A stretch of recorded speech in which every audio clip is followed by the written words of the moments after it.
Bien. Ahora vamos concretamente a realizar una suma de vectores. Vamos a explicar el procedimiento con un ejemplo concreto, pensando en dos magnitudes, que serían dos fuerzas, por ejemplo, y cuyo valor, cuyas características, ustedes las conocen así, en la notación polar. Una fuerza 1 de 50 newton y 40 grados, representada en los ejes cartesianos, podría ser este vector, hecho a escala y medido los 40 grados. Una fuerza 2, cuyo módulo es 30 newton y su ángulo 160 grados, sería este vector que me quedó ahí en el segundo cuadrante. Para hallar la fuerza neta o fuerza resultante, es decir, para ejecutar esa suma de vectores, vamos a recordar que existe un método gráfico, que podría ser, por ejemplo, el método del paralelogramo. En ese trazado, ustedes pueden encontrar ese vector suma, ese vector resultante. El tema es, ¿cómo conozco yo las características de este vector que yo dibujé en negro, este vector resultante? Es decir, ¿cómo conozco su módulo y su ángulo? Si trabajamos en un método gráfico, bueno, podremos medirlo, aplicar la escala, medir el ángulo y tendríamos el módulo y el ángulo.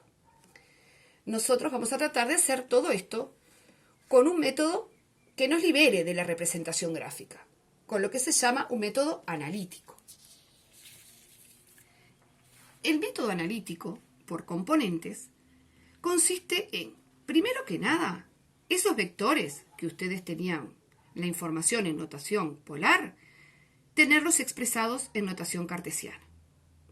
Para eso podríamos aplicar seno, coseno y encontrar las componentes.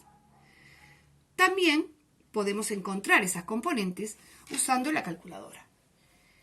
Yo les voy a explicar el procedimiento en esta Casio 95. Para que la calculadora me pase un vector que está en notación polar a notación cartesiana, el procedimiento consiste: arranco con la tecla Shift, la tecla Pol, y me abre un cuadro en el display que dice Rec y un paréntesis. Ahí está lista para que yo le ingrese la información, que sería justamente la notación polar. En el caso del primer vector, el módulo era 50, ahora le tengo que dar el ángulo. Uso la coma separadora y le digo que el ángulo es 40 grados. 40. Cierro paréntesis y la calculadora me da el valor de la componente X. Para usar dos cifras, lo redondeo a 38, que es lo que vamos a poner ahí como componente X. Para que me dé la componente Y, voy a la tecla RCL, tangente, y me dice que la componente Y es 32.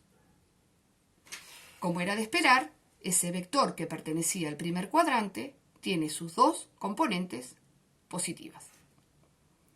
Con el mismo procedimiento, la fuerza 2 me va a dar con una componente X negativa y una componente Y positiva, dado que ese vector F2 pertenece al segundo cuadrante.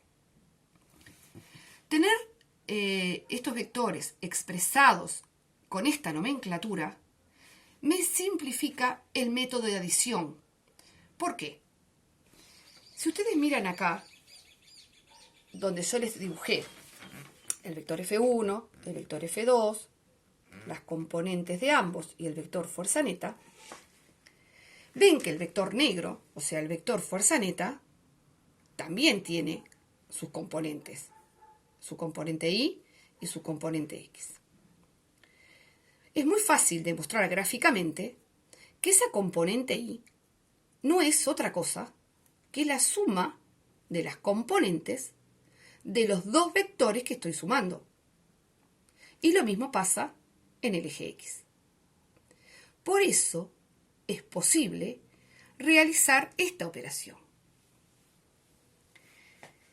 El vector F1 más F2 tendrá unas componentes cartesianas que corresponden a la suma algebraica de las componentes de los vectores que estoy operando. 38 menos 28, 10x, 32 más 10, 42y. Tengo acá el vector fuerza neta expresado en componentes. Ya lo puedo dibujar en el plano si quiero. Ya lo conozco, ya conozco todas sus características. Si además necesito saber el módulo de ese vector y el ángulo que forma con el eje, puedo volver a aplicar trigonometría, conociendo las componentes y aplicando Pitágoras, puedo tener el valor de la fuerza neta. Y nuevamente con trigonometría y el triángulo rectángulo, encontrar el valor alfa. También lo puedo hacer con la calculadora. Y ahí el procedimiento arranca sin la tecla Shift, o sea, directamente voy a la tecla Pol y le voy a ingresar la componente X, que es lo que conozco, con la coma separadora, la componente Y. Cierro paréntesis y me da el módulo del vector.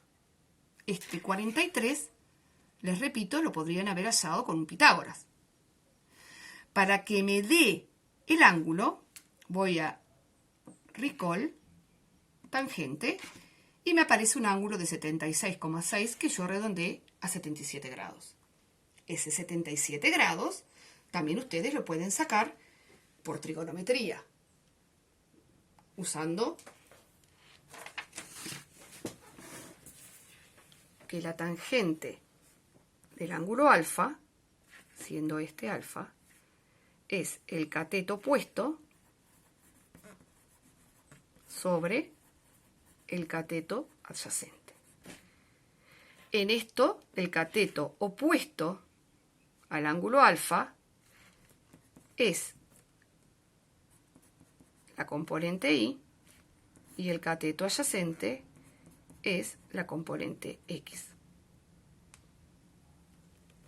Entonces, con la calculadora sacarían el ángulo alfa, que les va a dar los 77 grados.